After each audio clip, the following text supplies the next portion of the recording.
hope this session will be fruitful. Let's begin to this session with a brief introduction about the Constitution of India. The Indian Parliament is the supreme legislative body of India, representing the will of people and playing a critical role in country's governance. It is a bicameral institution consisting of two houses, the Lok Sabha, House of People, and the Rajya Sabha, Council of States. The Lok Sabha is the lower house, comprises 545 members including 543 directly elected by the people of India through general elections and 2 nominated by the President. Members of Lok Sabha serve 5-year terms and its primary function include making laws, approving budgets and scrutinizing the work of executive branch. The Lok Sabha plays a pivotal role in shaping national policies and addressing public grievances.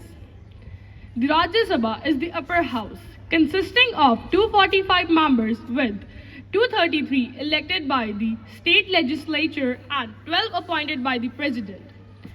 For their expertise in various fields, Rajya Sabha members served staggered terms 6 years, with 1/3 of members retiring every 2 years. This House reviews and revises legislation proposed by the Lok Sabha, ensuring that bills are thoroughly examined before becoming law. The structure of Indian Parliament is designed to balance the representation of states and people. The Lok Sabha's seating arrangement reflects the diverse demographic and political landscape of India, while the Rajya Sabha ensures that states and union territories are represented in proportion to their population. The functions of Parliament include lawmaking, budget approval, and holding the executive accountable. It plays a crucial role in debating national issues, formulating policies, and overseeing the implementation of laws. Through its committees and sessions, Parliament ensures transparency, accountability, and responsiveness in governance. In essence, the Indian Parliament embodies the democratic spirit of India, representing its diverse populace and working to ensure that the country's governance is both effective and representative. Thank you. Honorable Speaker, sir.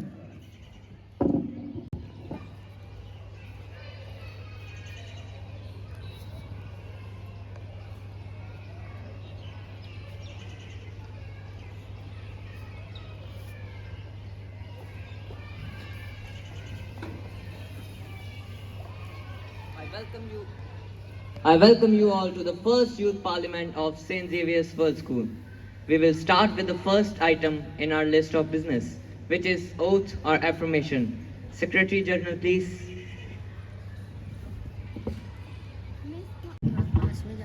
Ms. Namprit, who stands elected from Kolkata South constituency of West Bengal, will now take the oath or affirmation. Ms. Namprit, please.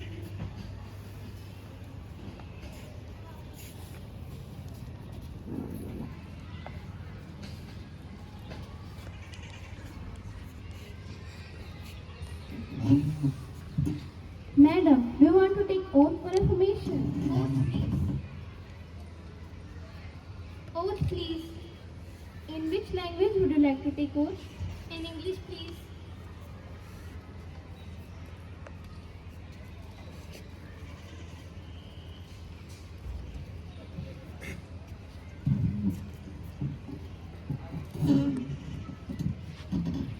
I, Nampri, having been elected a member of the lower house of the Youth Parliament, do swear in the name of God that I will bear true faith and allegiance to the Constitution of India as by law established, and I will uphold sovereignty and integrity of India, and also I will faithfully discharge the duty upon which I am about to enter. Thank you.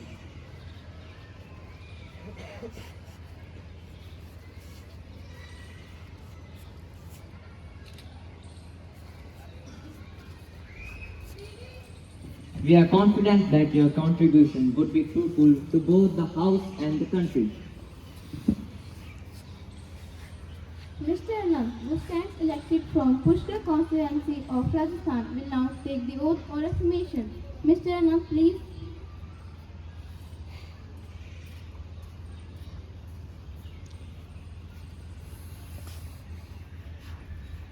Sir, do you want to take oath or affirmation? Oath, please. In which language would you like to take oath? In Hindi.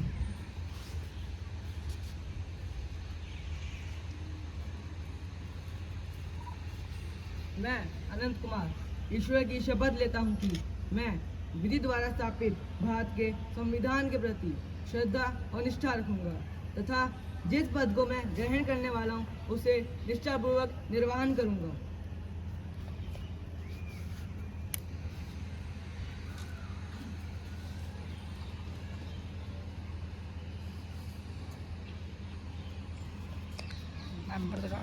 We are delighted to welcome you and we look forward to your contribution to the cause of the nation. Members, let us move on to the next item in our list of business today, which is the question hour. Question number 101, Mr. Kapish. Honorable Speaker, sir, from your behalf, I would like to question the Ministry of Electronics and Information Technology, and my question goes like, as you know that artificial intelligence is one of the most transformative technology in our times. It has much impact in the country's growth. AI is having been used in wide range of applications. On the global economic front, leading countries are constantly investing billions of dollars in increasing their AI sector, but India isn't. Countries like China, Japan, Canada, Russia, Germany, Norway and Sweden are the forefront at AI development, but India isn't. Moreover, companies like Tencent, Nvidia, Amazon and Microsoft are also investing heavily in other countries, but not in India. So to sum up, I would like to say that India is absolutely lagging behind in AI. Karl Marx once said, history repeats itself, first as tragedy and then as farce. But it is not in the case of India. Why? Honorable Minister of Electronics and Information Technology. Honorable Speaker, sir, I acknowledge the concerns expressed by the opposition regarding the development of artificial intelligence in India. However, it is essential to recognize that India is progressively gaining ground in AI development. As the saying goes, argument, don't automate your judgment. AI should be viewed as a supportive tool rather than a direct replacement for human capabilities. It is imperative to emphasize that the intention behind AI is to assist and enhance human abilities and not to supplant them. Collaboration and collective understanding are crucial in this endeavor. It is widely understood that hastiness in implementing such technologies can have adverse consequences. Therefore, we are methodologically and cautiously advancing in the realm of AI development in India. To date, we have successfully implemented AI-powered advancements in various sectors such as pain-free surgery, medical image analysis, smart GPS, mobility. These achievements clearly illustrate the widespread impact of AI across multiple domains in India. With the recent launch of the India AI mission, we are committed to ensuring the secure and responsible growth of AI in India. Looking ahead, we anticipate that by the year 2030, India will witness the emergence of AI-powered autonomous vehicles. These self-driving vehicles, characterized by their high levels of security and accuracy, are poised to revolutionize the transportation landscape of India. And it is with utmost confidence that I assert that the potential of this remarkable advancement and of this technological revolution to usher in an era of remarkable advancements and enhanced quality of life. Thank you. Question number 102, Mr. Joydeep Singh. Honorable Speaker, sir, through you, will the Minister of Urban Development be pleased to state that? Is there any additional funds to upgrade drainage infrastructure? As we all know, in 2023, in the state of Himachal Pradesh, the cloud burst resulted in heavy rainfall and flash floods in that region of South Spiti, causing extensive damage to village, property and people. Like in Netherlands and Japan, they have an integrated drainage system, including innovations like Marina Barrage, helps to control flooding and manage stormwater. Is the ruling government really serious about this issue like other countries? What steps have been taken by the government to improve drainage system in hilly areas? Thank you. Honorable Minister of Housing and Urban Affairs.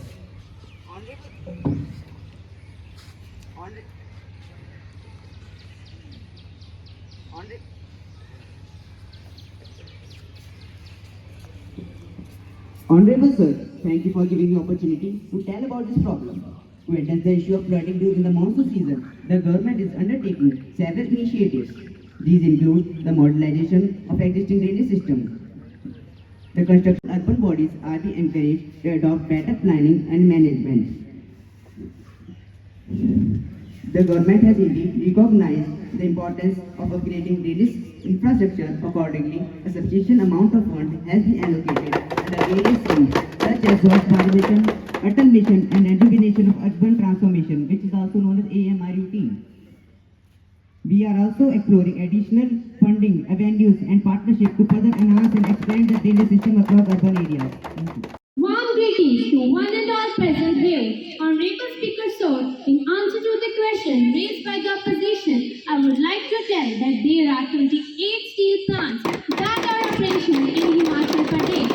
Sir, steel is a deregulated sector and government acts as a facilitator by developing the steel sector. Steel plants are set up by the steel companies based on the market dynamics, steel and logistics for the raw material and other commercial considerations. Steel Authority of India, a public enterprise of the Ministry of Steel, has one such steel processing unit at Kanrori where the steel is converted into TMT bars. Investment made at SPU Kanrori, Himachal Pradesh is 76.85 crore. Moreover, the government as a facilitator has taken many measures. Firstly, the government pushed for infrastructure for the development of the nation through Gati Shakti Master Plan Make in India, initiative for the manufacture of steel and many schemes of the government provide the demand for the consumption of the steel in the country. Secondly, I would like to tell the opposition that the Minister of Steel has undertaken a project for the development of type designs of Anganwadis and houses using structured steel as part of the Pradhan Mantri Awas Yojana towards enhancing the use of steel. Thirdly, I would like to tell that Steel CPSEs, Steel Authority of India Limited and Rashtriya Ispat Nigam Limited have appointed many rural dealers and also engaging in various promotional activities, especially aiming at educating rural area on the advantages of steel. Thank you. Question number 109, Miss Amanat. Namaste and greetings to one and all present here. Honorable Speaker Sir, will the Minister of Food Processing Industries be pleased to state that whether a large number of fancy packed food products of questionable nutritional value are appearing in the market with equally fancy prices, whether these products are being promoted and heavily advertised in the media, whether the government proposes to make registration of all such products are mandatory and fixed prices related to the quality, and if so, the details thereof, and if not, the reasons therefore. Honorable Minister of Health and Family Welfare.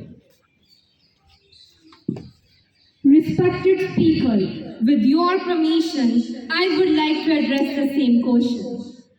Food Safety and Standards Authority of India, under Ministry of Health and Family Welfare, has the mandate for dealing with the matters relating to food safety and standards. As per information provided by FSSAI, they have notified the food safety and standards regulations. These regulations are aimed at establishing fairness in claims and advertisements of food products and make food business accountable for such claim as to protect consumers' interest. Further, as per food safety standards regulations, it is mandatory to give the particulars of ingredients as well as nutrition information such as energy value, carbohydrate, protein and fat.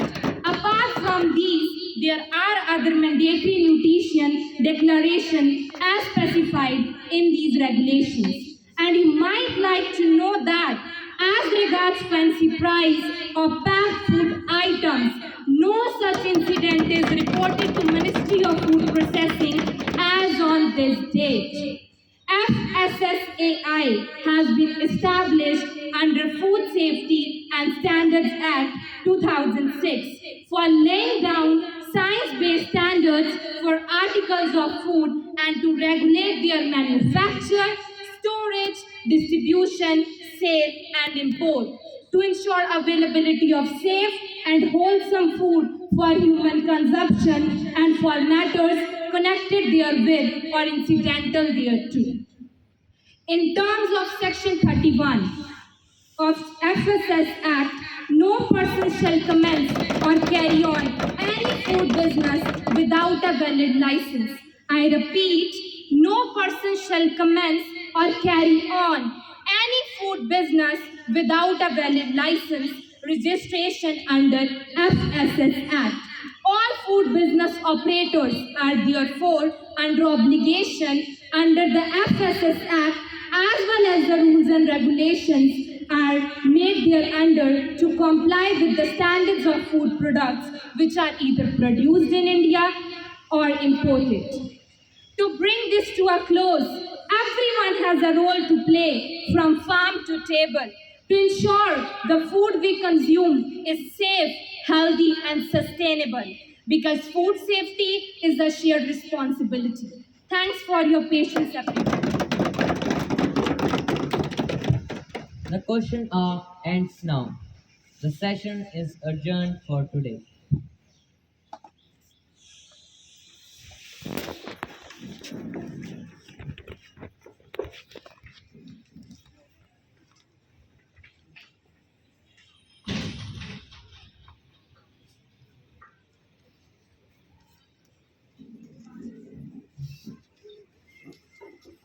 The 14% of young people in our country.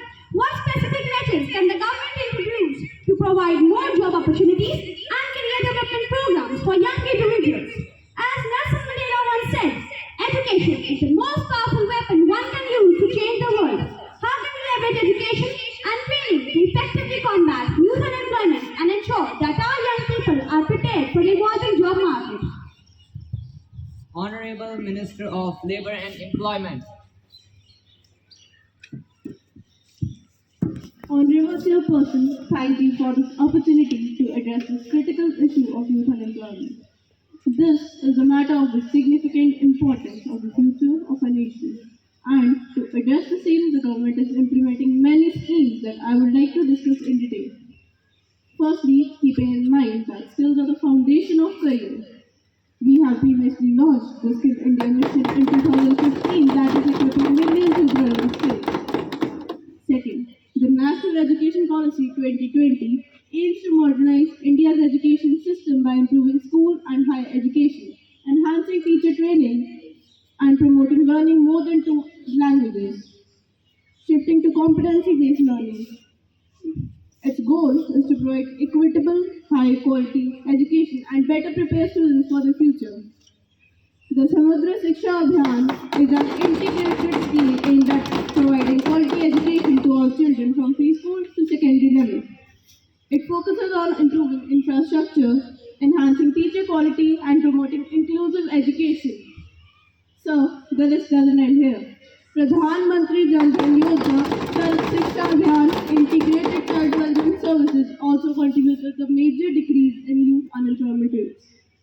Respected sir, I am glad to say that the urban unemployment rate for individuals ages 15 and above decreased slightly from 6.8 to 6.7% in the same quarter of 2022. Additionally, the female unemployment rate also saw a decline from 9.2 to 8.5% during the same period. Thank you so much. Question number 104, Mr. Tanmay Singh.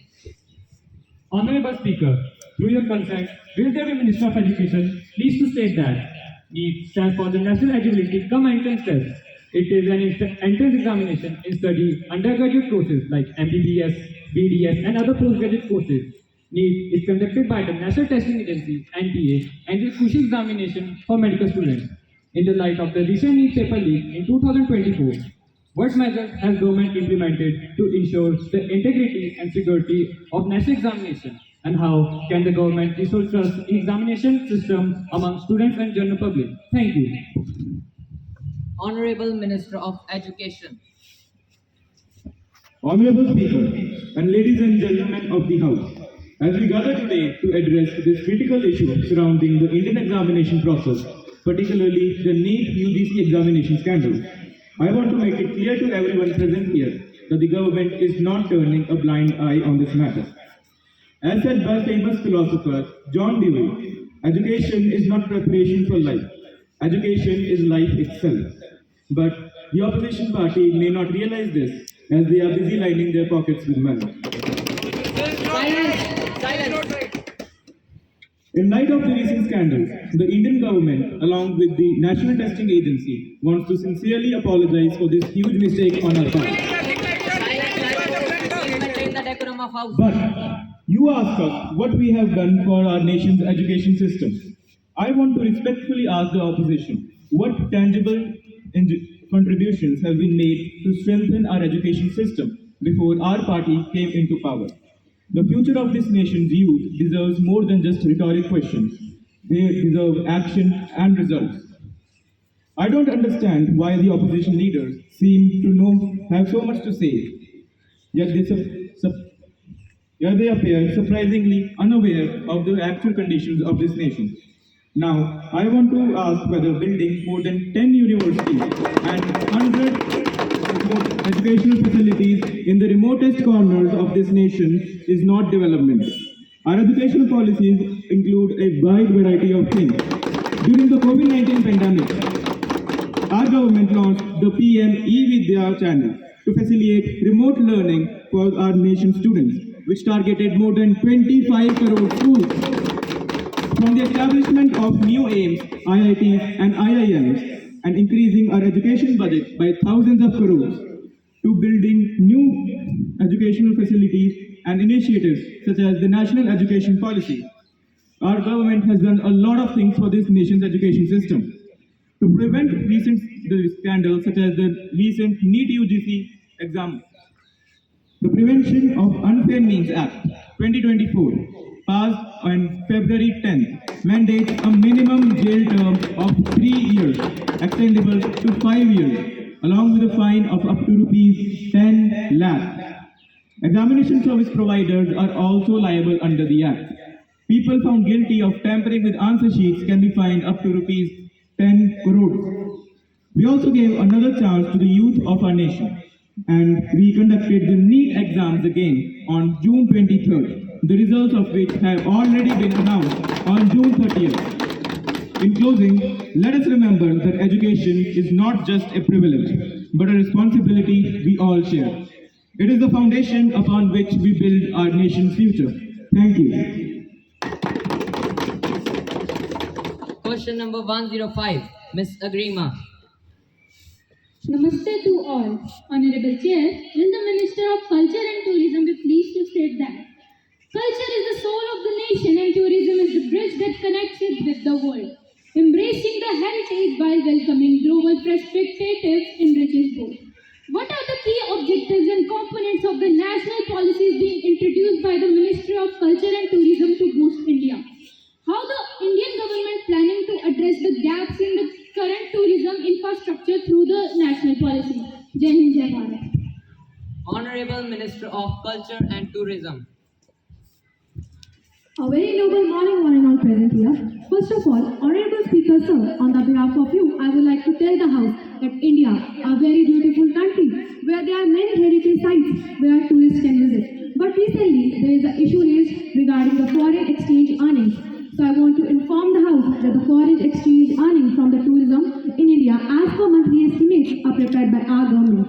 Fees from tourism in India in 2022 in the terms were 1,39,935 crores as compared to 65,070 crores in 2021, registering a growth of 115.05%. So, the Ministry of Tourism and the government have launched Adopt a Heritage Apni Dharohar Apni Pehchan project for developing the tourism at heritage, natural and tourist sites spread across India and making the tourist friendly, planned and in a changed manner. The project aims to encourage the companies from public sector, private sector, NGOs, trusts, individuals, and the other stakeholders to become the monument builders and take up responsibility. Respected sir, the guidelines of Swadesh Darshan 2.0 encouraging the states of opportunity for public sector and private partnerships. The Ministry of Tourism is organizing webinars under Dekho Apna Desh initiative to create awareness among the citizens about our rich heritage and the culture of country. The ministry is also going through the regional offices and have organized the quiz programs, essay writing, poster making at UA Tourism Club and the schools to create awareness about history, heritage, tourism products and the destinations of our country among students. And at last, sir, I would like to tell that in order to attract the foreign exchange investment in tourism sector, 100% foreign direct investment, known as FDI, is allowed under the automatic route in tourism and hospitality sector in India, subject to applicable regulations and the laws. 100% FDI is allowed under the tourism construction projects, including